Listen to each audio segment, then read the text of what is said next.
Bonjour tout le monde. Très heureux de vous avoir avec nous aujourd'hui. On accueille Claude Gay aujourd'hui, qui est le président et directeur général d'IBM Canada. Et je suis très heureux d'accueillir Claude parce que un de nos grands défis, évidemment, c'est de lire comment va se passer cette sortie de pandémie, notamment sur la façon dont on va travailler, notre relation avec la technologie, avec toutes ces innovations. Et Claude et IBM sont évidemment au cœur de ça. Claude fait partie, et je le dis avec un petit sourire, de tous ces dirigeants, il y en a plusieurs, qui ont eu le plaisir de commencer dans leur fonction pendant la pandémie, en mai dernier, mais donc ça fait un an, je ne sais pas si c'était la date précise, Claude, mais ça fait un an. Je le dis avec une pointe de sourire en disant, tu sais, quand on devient président, PDG, il y a toujours un défi en soi. Mais c'est comme si, pour certains, il fallait s'en rajouter une couche de défi. On arrive dans cette grande incertitude, à la fois sur comment ça va se passer à l'interne, il faut qu'on travaille avec notre personnel, avec nos équipes, et évidemment nos clients, tout ce qu'on va avoir à faire dans la prochaine année. Claude, je vais juste prendre 2 secondes, puisque c'est récent, pour dire que tu es un gradué de Polytechnique Montréal et aussi du MIT Sloan School of Management. Et tu as débuté ta carrière en 84. T'es revenu en 2012, donc tu fais partie de ces gens qui ont goûté à une entreprise, sont allés vers l'externe, sont revenus. Je me disais d'entrée de jeu aussi de dire à quel point je pense que c'est important, je l'ai dit tantôt, de tenir compte de l'évolution technologique. La pandémie nous a mis devant nous beaucoup de possibilités, aussi beaucoup d'enjeux. On a tous eu nos frustrations ici et là quand la technologie ne suivait pas comme on l'espérait. Vous avez annoncé, là, puis je vois ça le 6 mai dernier, d'une puce de 2 nanomètres pour les ordinateurs portables et les téléphones mobiles. Pourquoi j'y fais allusion? C'est qu'on est beaucoup dans des discussions du 5G, on est dans des discussions aussi des nouvelles capacités que la technologie va offrir, et on est aussi dans un lieu d'intelligence artificielle à Montréal. Donc, dans les faits, c'est comme si on a ce grand bouleversement pandémique, on a ce grand bouleversement du numérique qui était déjà amorcé, on a un bouleversement d'intelligence artificielle qui s'en vient, et on a une façon de voir l'organisation du travail qui va évoluer. Vous avez, je pense, complété, ou en tout cas, vous avez lancé une vaste étude auprès de 3000 chefs d'entreprises canadiennes et internationales pour connaître les façons dont la crise sanitaire a modifié leurs priorités et leur vision d'avenir. C'est extrêmement important pour nous de comprendre ça. La Chambre s'est mobilisée avec le milieu des affaires pour relancer Montréal, et on est aussi très préoccupé de la situation au centre-ville. Donc, on aura l'occasion d'y revenir, mais je pense que c'est un bon moment pour avoir cette conversation. Merci beaucoup d'être avec nous. Et donc, je te cède la parole. Je pense que tu as une présentation, donc on t'écoute et on aura le plaisir d'échanger par la suite. Merci, Michel. C'est bien gentil. Puis, c'est un plaisir d'être avec vous ici aujourd'hui. Et Michel, tel que tu l'as dit, la pandémie... elle a touché tout le monde, mais pas de la même manière. Puis elle a obligé, par contre, tous les dirigeants d'entreprise qui étaient là en poste avant ou pendant la pandémie à modifier leurs priorités puis réévaluer qu'est-ce qui est important. Et tu parlais de l'étude qu'on a faite. Ce qui est intéressant, cette étude-là a été faite à la fin de l'année 2020, donc en pleine pandémie. Et puis, on a rejoint 3000 chefs de direction à travers le monde entier, dont au Canada. On a investigué comment ils abordent cette période imprévisible, puis les réponses que je vais partager avec vous nous fournissent des idées sur leurs priorités pour l'avenir. En fait, il y a 2 grands thèmes qui ressortent, c'est de donner la priorité à la technologie, tu l'as mentionné, mais aussi aux employés. Alors, peut-être, à une certaine surprise, je vais beaucoup insister sur le côté des employés, en plus de la technologie, qui va permettre aux entreprises d'en sortir plus fort. Il faut choisir des plateformes technologiques flexibles, évolutives, qui permettent de passer au travers des perturbations. Et on en vit une en ce moment, on l'a vécu de différentes façons, que ce soit vers le haut ou vers le bas, dépendant des entreprises, même les deux parfois, à l'intérieur de la même entreprise, mais tout ça en favorisant le bien-être global des employés. On entend que l'agilité opérationnelle, éliminer les silos entre les départements sont une priorité majeure pour les 2-3 prochaines années. D'ailleurs, beaucoup de chefs d'entreprise me disent que ils ont été surpris au début de la pandémie comment leurs équipes se sont mobilisées puis ont éliminé les silos puis ont été capables de travailler ensemble. Et ça, va falloir qu'il y en ait encore plus dans le futur. Mark Little, qui est le PDG de Suncor au Canada, disait « Nous ne reviendrons jamais en arrière. Ce qui vous différenciera, c'est votre capacité à être agile. » Puis la moitié, plus de la moitié des PDG soulignent la nécessité de rechercher activement cette agilité et cette flexibilité opérationnelle. Et la technologie, c'est un des meilleurs moyens, un des moyens principaux pour y parvenir. Quand on regarde le côté technologie, la majorité des PDG considèrent que les facteurs technologiques dans leur ensemble, c'est la force externe majeure qui aura le plus d'impact sur leur entreprise. Au-delà même des règlements, des gouvernements et des autres facteurs externes. Les 3 technologies principales qui vont permettre d'atteindre leur objectif dans les 2-3 prochaines années sont en ordre. 1, l'info nuagique. 2, l'Internet des objets. Et 3, l'intelligence artificielle. 80% ont déclaré que c'est l'info nuagique qui sera le plus utile. Donc, en anglais, c'est ce qu'on appelle le cloud. Ces technologies-là vont permettre d'améliorer l'efficacité des processus, d'anticiper l'avenir, d'accéder à cette évolutivité, et flexibilité. On parle de nuages hybrides pour être plus résilient. Qu'est-ce que je veux dire quand je parle de nuages hybrides? C'est que on a tous, beaucoup ont des parcs informatiques, mais vont prendre avantage aussi du nuage.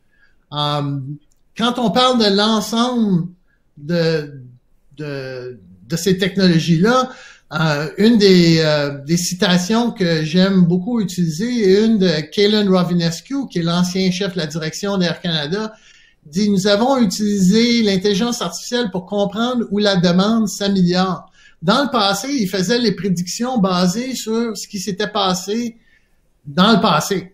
Aujourd'hui, en pleine pandémie, ça n'a aucune relevance, excusez-moi, ou c'est pas à propos. Donc, on doit avoir une visibilité sur la demande en temps réel. Qu'est-ce qui se passe dans les hôtels, dans les sociétés de location de voitures, chez Airbnb. Donc, on doit prendre de l'avance.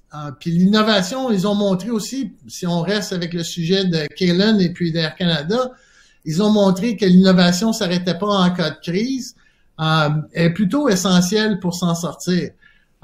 Ils ont relancé, par exemple, Aéroplan, le programme de fidélité d'Air Canada, donc sur l'avant de leur pied, le front foot, comme on dit.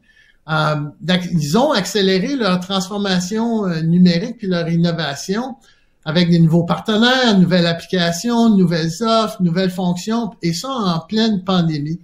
Puis je vais utiliser une autre citation de Calin. Il disait « Nous ne pouvons pas maintenir une stratégie défensive indéfiniment. Nous devons commencer à adopter une stratégie offensive. » Et là, on parle d'une des entreprises qui était le plus touchée par la pandémie.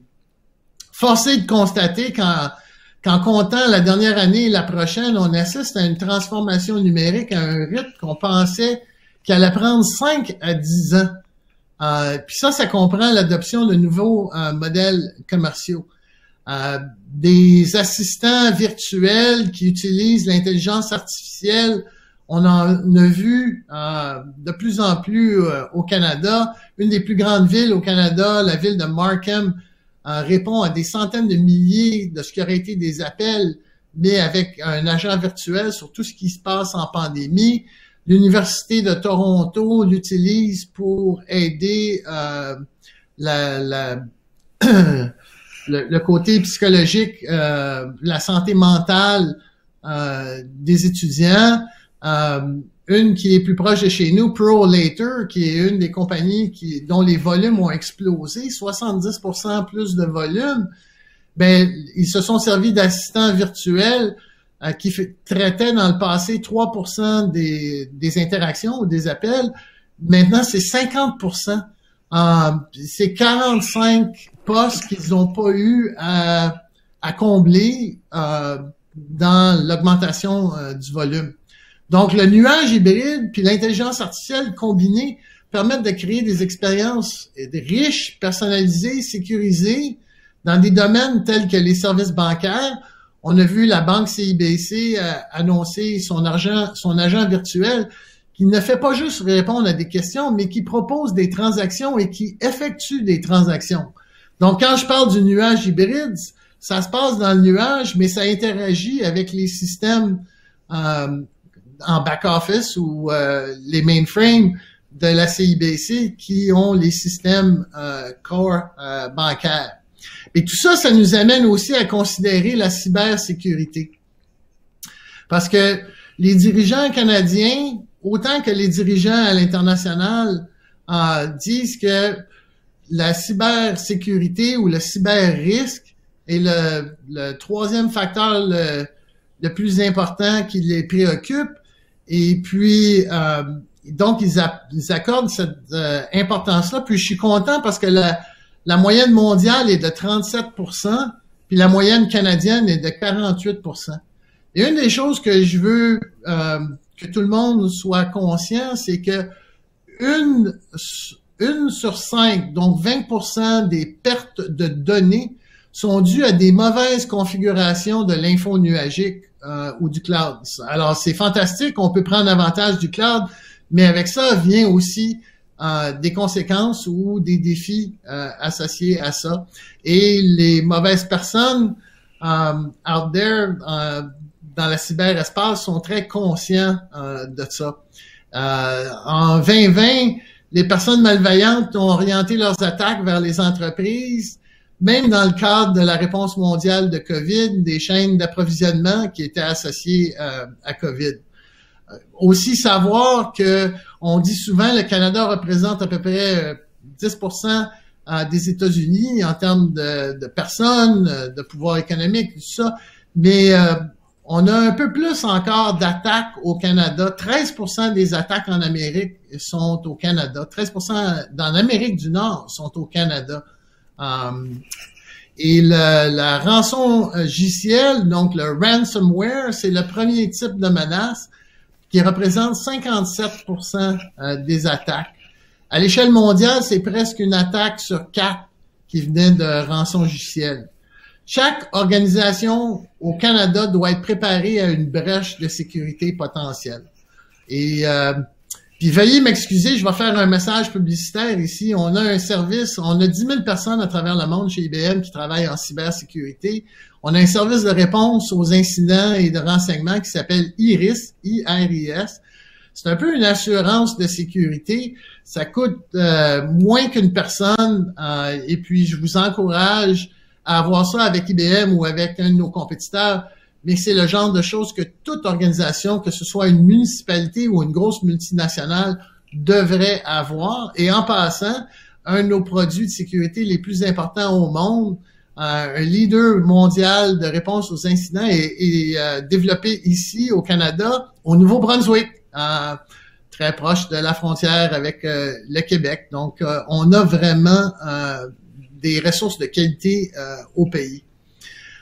Maintenant, si on va plus du côté employé puis qu'on parle de la réflexion des dirigeants d'entreprise, le bien-être mental et physique des personnes est important et critique dans leur réflexion. 45% des PDG canadiens prévoient donner la priorité au bien-être des employés, même si ça affecte la rentabilité à court terme.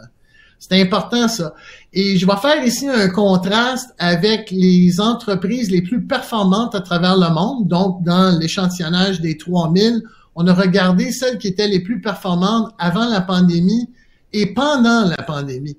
Et puis, dans ces entreprises les plus performantes-là, 97% des PDG donnent la priorité au bien-être des employés, même si ça affecte la rentabilité à court terme. Donc, le soutien ne doit pas être juste bien intentionné, il doit avoir un impact sur les employés. Je vais faire le parallèle avec une autre étude où 4 cadres sur 5 qui ont été interrogés soutiennent que la santé physique et émotionnelle est importante, mais il y a une déconnexion parce que c'est moins de la moitié des employés qui sont d'accord avec le fait que la direction met l'importance. Donc, je suis un peu concerné par ce fossé. Et puis, mon message pour les autres PDG, c'est faut faire preuve d'empathie, il faut améliorer la communication. J'en connais plusieurs qui le font, qui font des sessions régulières, surtout pendant la pandémie. Des sessions, moi je fais beaucoup de sessions qu'on appelle Demandez-moi n'importe quoi.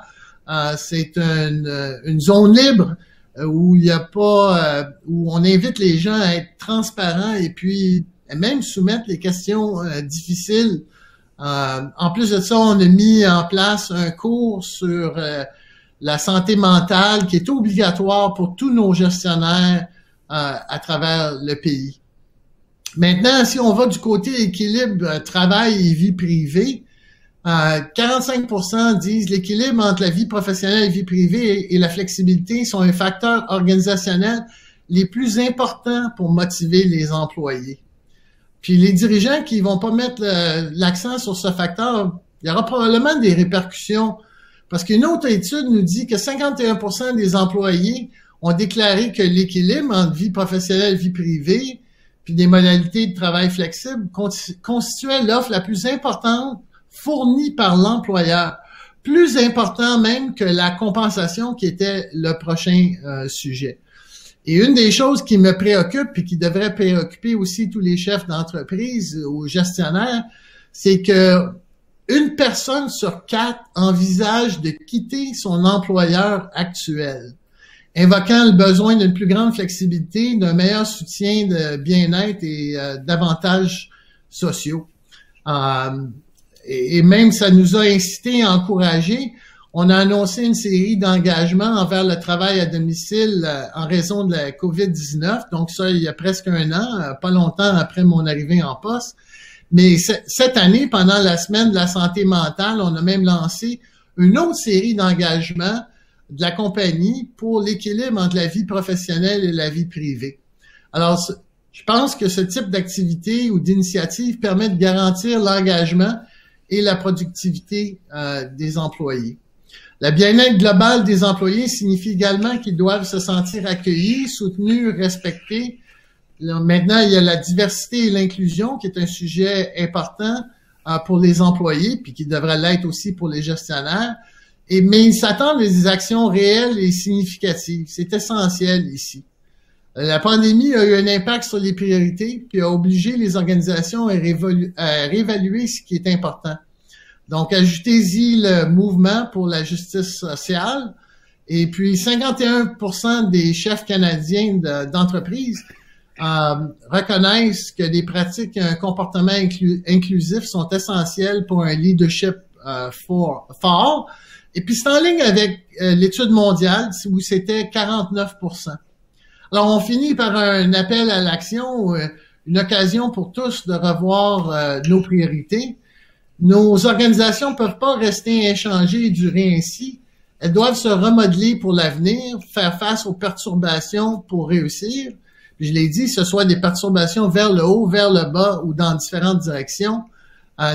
Notre rôle de dirigeant est plus complexe qu'il l'a jamais été, mais on doit faire toujours preuve d'un sens aigu des finances et des affaires, bien entendu, mais il faut aussi avoir un contact humain, un leadership empathique qui donne la priorité à la santé physique et mentale. Et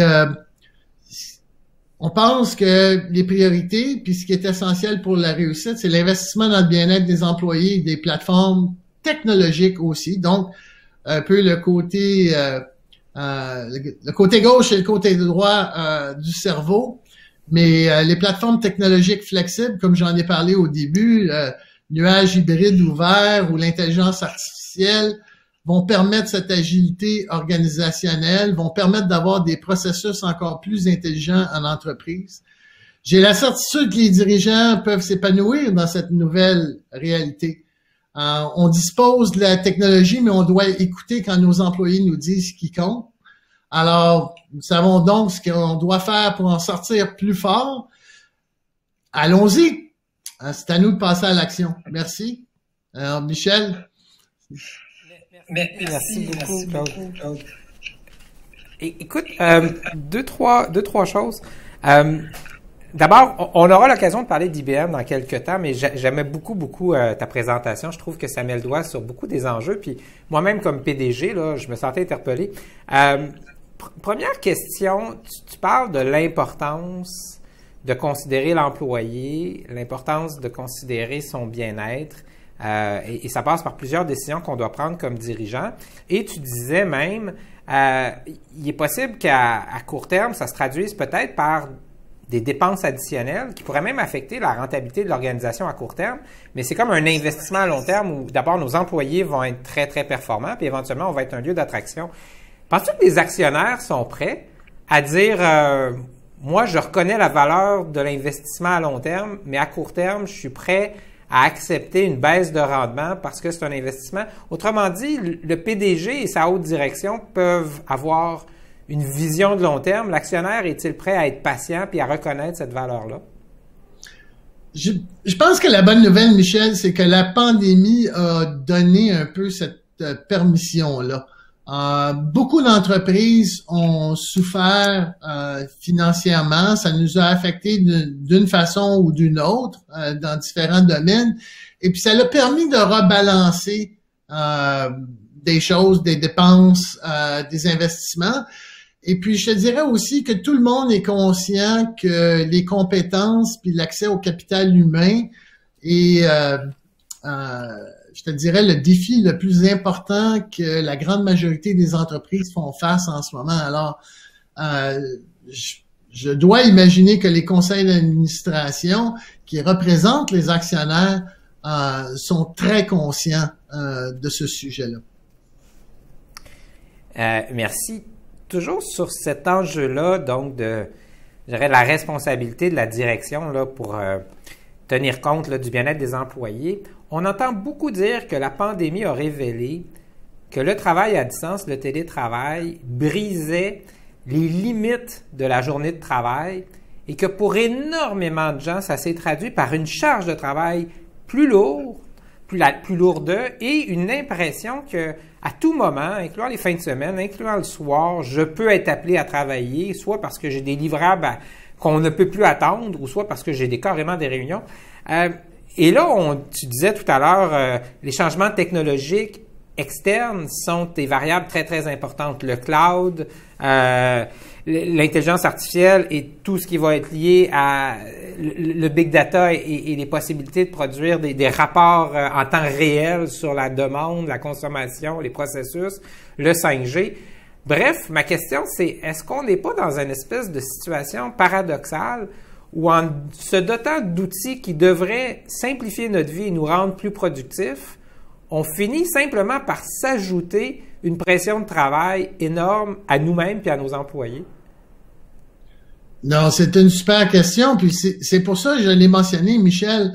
Il a fallu réagir à ça, puis je vais parler de notre expérience chez nous à l'interne. Je suis pas différent de toi et de d'autres dirigeants d'entreprise.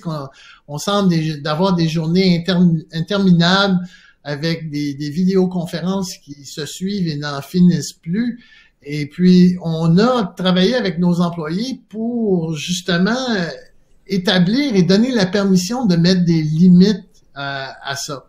D'avoir que chaque employé puisse se sentir confortable de mettre une limite. Dans mon cas à moi, c'est d'essayer de libérer ma période du lunch, du déjeuner, pour que je puisse passer un peu de temps avec mon épouse, ou d'avoir des périodes de 30 minutes dans la journée où je peux aller prendre une marche, puis prendre de l'air. Et ça, c'est moi personnellement. Mais j'invite les employés à faire la même chose. Puis même, on va plus loin que ça. Maintenant, on va déclarer, par exemple, le vendredi après-midi d'un long week-end où qu'il n'y aura pas de meeting interne.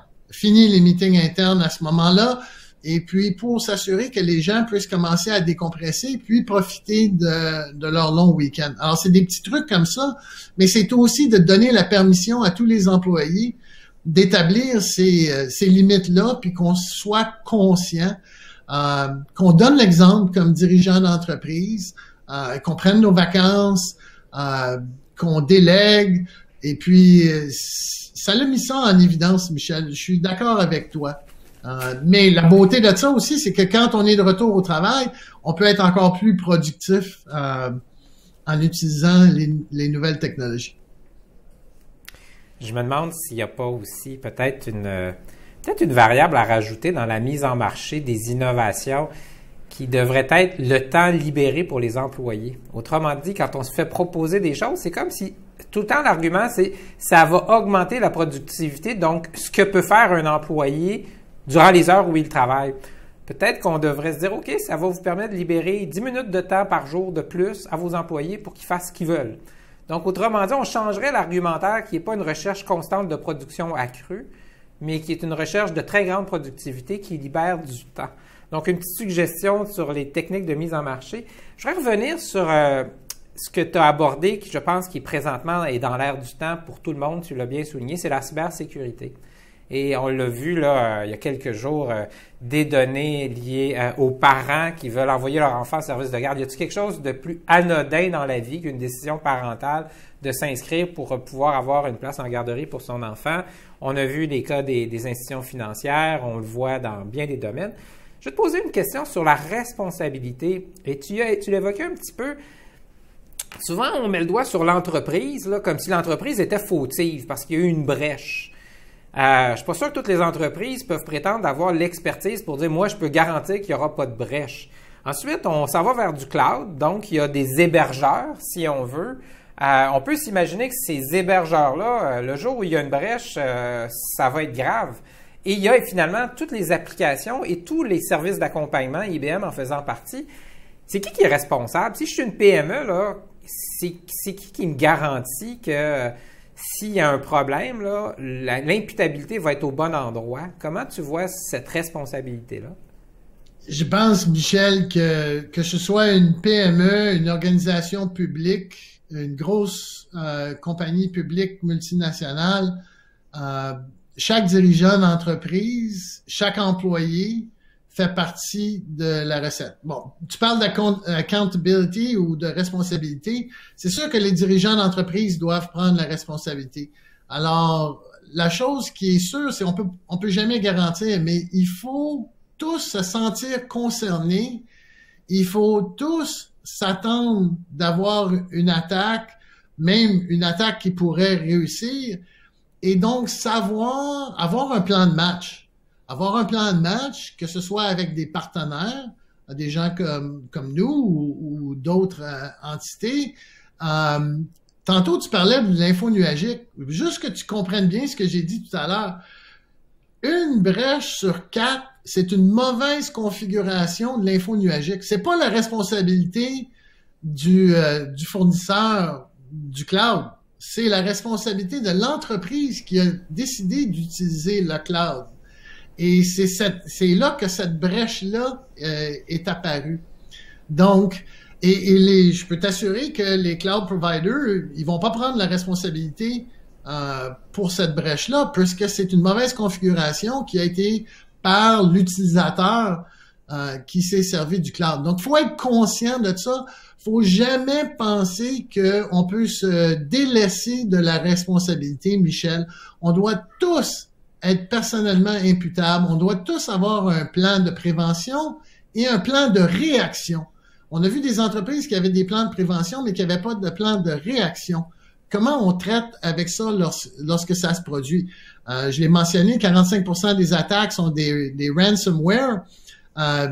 Comment tu réagis lorsqu'il y a une demande de rançon sur ton informatique? Étais-tu prêt pour ça? Mais en plus de ça, comment je réagis par la suite?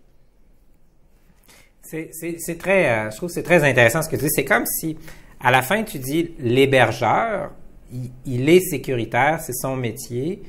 Moi, ce que je te dis, c'est que le dirigeant d'entreprise, et surtout dans le cas de PME, on pourrait penser que des grandes entreprises ont les moyens d'avoir des départements, des directions où il y a de la compétence, mais chez les petits, on fait autre chose dans la vie.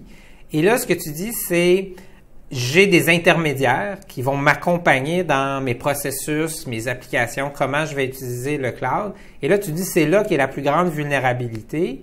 Moi, ce que j'entends, c'est des entreprises qui se sentent super vulnérables parce qu'ils disent c'est quoi ma compétence à moi pour évaluer la compétence de cet intermédiaire-là, son niveau de contrôle de la situation et éventuellement, même moi, quand tu me dis je dois avoir des plans de réaction, j'ai de la misère peut-être à évaluer les types de vulnérabilité et d'implication s'il y a. Évidemment, le ransomware, on le connaît, là, c'est si je peux pas faire mes opérations, ben il va falloir que je paye pour pouvoir repartir.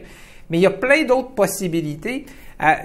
Donc, puis là, j'essaie d'amener ça sur le terrain de ce que c'est quoi le IBM d'aujourd'hui. Pour les gens qui ont mon âge et ma couleur de cheveux, on se souvient, IBM, c'était des mainframes. Puis ça essayait de battre des champions d'échecs pour montrer à quel point ça migrait vers des mainframes de plus en plus intelligents. IBM, ça a été aussi, à une certaine époque, des appareils plus légers. IBM d'aujourd'hui, si tu le décrivais, et je dirais le niveau de service que vous offrez sur le continuum de service, comment tu décrirais IBM aujourd'hui? Faut savoir qu'en 84, Michel, juste pour faire écho à ce que tu as dit, j'ai joint un IBM qui vendait des mainframes puis des PC. Alors, c'était ça. Et par la suite, IBM s'est lancé dans les services d'infrastructure, est devenu un joueur de taille mondiale, a acheté PricewaterhouseCoopers au début des consulting, au début des années 2000, est devenu un joueur majeur dans les services côté applicatif et affaires, en plus des services d'infrastructure. Donc, c'était l'évolution et c'est devenu la plus grosse partie de IBM. Donc, tout la portion service, que ce soit infrastructure, applicatif, consultation, est devenue de loin la portion la plus importante d'IBM, suivie par le logiciel et suivie par le matériel. Donc, on fait encore du matériel aujourd'hui. On fait les mainframes, on fait encore les mainframes qui sont les mainframes les plus importants au monde, que les services de renseignement utilisent, que les gouvernements utilisent, que les banques utilisent, que les compagnies aériennes utilisent. Donc, ça existe encore. Et puis même, juste faire une aparté, Michel, que le cœur de tous ces mainframes-là est assemblé ici à Bromont, en banlieue de Montréal, au Québec. Donc, que ce soit ceux qui sont utilisés par la CIA ou que ce soit la NASA, le cœur est fait ici au Québec. Mais tout ça pour passer au côté la nouvelle IBM. Puis en passant, on a acheté une compagnie il y a 2 ans qui s'appelle Red Hat, qui est une compagnie de open source, qui est une compagnie qui a le système d'exploitation le plus utilisé au monde, mais en logiciel libre, et qui en plus maintenant permet d'avoir la technologie pour le cloud, pour l'info nuagique, pour être capable d'avoir une infrastructure solide sur le cloud, puis être capable aussi de déménager nos applications d'un cloud à l'autre.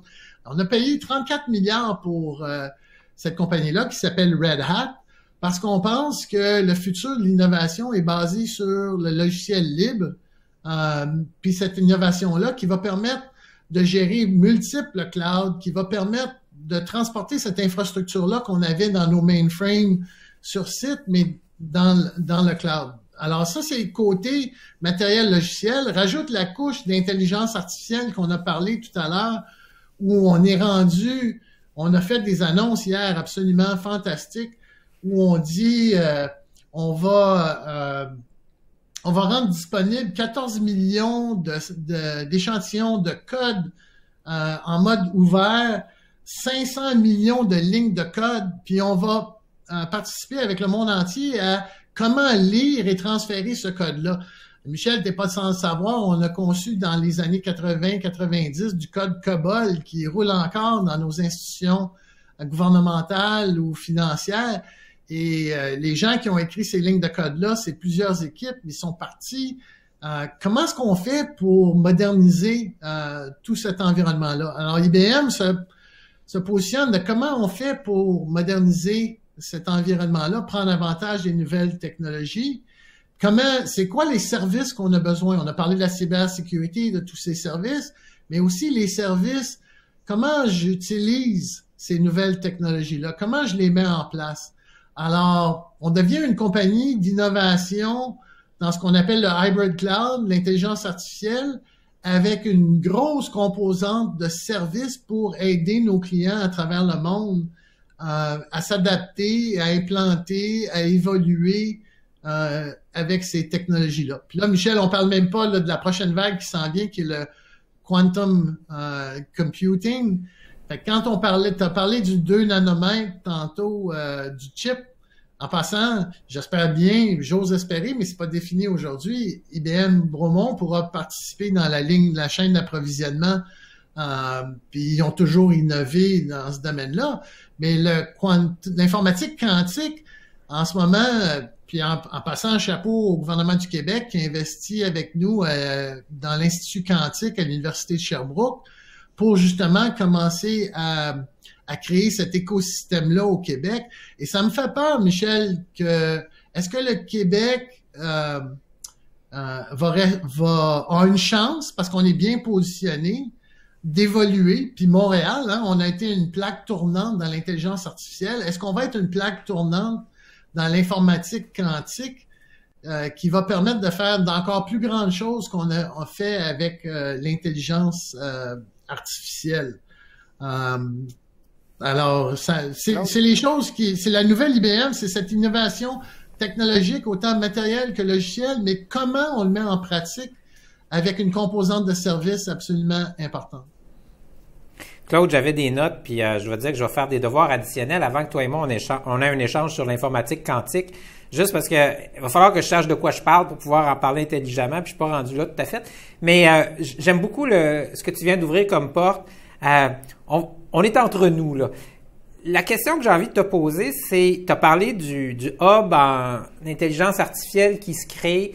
Tu parles, et je trouve que c'est génial ce qui se passe à Bromont sur les compétences techniques et scientifiques internes à IBM.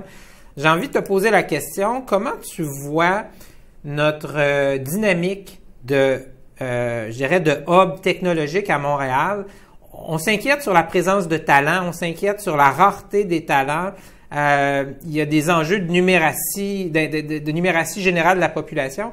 Si j'avais à te poser la question, toi qui vois là, quels sont les critères? Tu vois les critères qu'une entreprise considère quand elle veut investir dans un lieu. Sur quoi on devrait agir à Montréal et au Québec pour intéresser encore plus IBM et d'autres entreprises d'investir ici, dans nos laboratoires, dans nos startups, ici au Québec, puis ici à Montréal, évidemment? Écoute, super question, Michel. On a annoncé il y a quelques années un centre d'innovation client à Montréal qui a plusieurs centaines de personnes. Maintenant, un satellite à Québec. Maintenant, un satellite à Gatineau. Donc, en plein centre-ville, en passant, je sais que ça t'intéresse. À Place Bonaventure, juste à côté du REM, où est-ce qu'on a fait exprès de choisir cet emplacement-là pour que nos employés aient un accès vers la nouvelle génération. Mais tout ça pour te dire qu'on a des centaines de postes ouverts au Québec on n'est pas capable de les remplir. Alors, si j'ai à faire, comment je te dirais, on doit se pencher sur comment on remplit cette demande de main-d'œuvre qualifiée. Puis je pense qu'il y a plusieurs facettes de réponse à cette question-là. On doit commencer au niveau primaire. Comment on intéresse les jeunes filles à l'intelligence artificielle, par exemple, au domaine scientifique? Donc ça, c'est un volet important chez les jeunes. Il faut commencer à les intéresser et à les préparer de façon très jeune. Il faut prendre les gens qui ont perdu leur emploi ou dont leur profession va évoluer dans le futur, puis il faut leur donner les nouvelles compétences. Parce que c'est pas vrai, Michel, que tout le monde a besoin d'avoir un doctorat en intelligence artificielle pour faire de l'intelligence artificielle. Donc, les entreprises, les gouvernements, on doit tous se mettre ensemble pour reformer la main-d'œuvre et s'adapter à ces nouvelles technologies-là. Et en dernier, je te dis que même avec ces deux efforts-là, on ne sera pas capable de répondre à la demande il faut aussi regarder qu'est-ce qu'on fait du côté immigration pour attirer des immigrants qualifiés ou qui vont vouloir être qualifiés. On travaille, par exemple, avec les universités au Québec. On voudrait donc que certains des étudiants étrangers qui viennent au Québec restent chez nous et continuent à investir et à développer notre écosystème, notre économie. Ça prend ces jobs-là, ces emplois-là qualifiés, Michel, pour faire fonctionner notre économie du centre-ville de Montréal, mais de l'ensemble du Québec aussi. Claude, je te mettrai pas des mots politiques dans la bouche, mais je te dirais que si moi, comme président de Chambre de commerce, ce que j'entends, c'est encore une fois, c'est comment on doit s'assurer qu'on en accueille, qu'on les intègre. Tu disais même, on peut accueillir des immigrants qualifiés ou désireux d'être qualifiés. Donc, quelque part, c'est pas juste de dire on veut juste ceux qui sont déjà prêts à prendre un poste, mais on est prêt à investir, à accueillir des immigrants puis à les aider à s'intégrer. Je pense que ce sont toutes des pistes qu'on devra suivre.